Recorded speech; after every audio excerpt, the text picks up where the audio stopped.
بسم اللہ الرحمن الرحیم۔ کیسے آپ سب؟ ویڈیو کو شروع کرنے سے پہلے میری ایک ریکویسٹ ہے، اگر چینل پر نئے ہیں تو چینل کو ضرور سبسکرائب کر دیں۔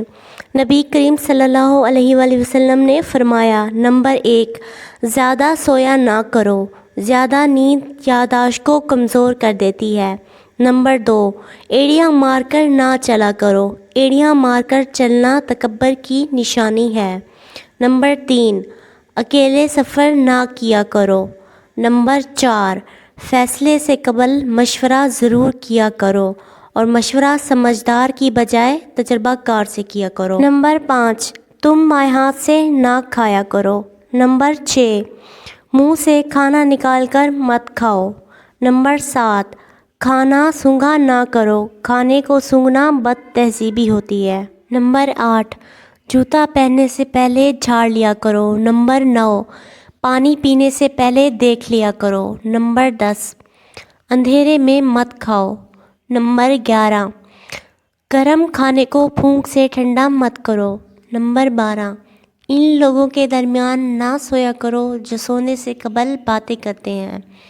نمبر 13، اپنے کھانے پر اداس نہ ہو، یہ عادت ناشکری پیدا کرتی ہے۔ نمبر 14، ہاتھ کے کڑاکے نہ نکالا کرو۔ نمبر 15، منہ بھر کے نہ کھاؤ، اس سے معدے کی ذمہ داری بڑھ جاتی ہے۔ نمبر 16، فجر اور اشراق، عصر سے اور مغرب سے عشاء کے درمیان سونے سے باز رہا کرو۔ نمبر 17، بدبودار اور گندے لوگوں کے ساتھ نہ بیٹھا کرو۔ نمبر 18، روزانہ کم سے کم 100 مرتبہ استغفار کیا کرو۔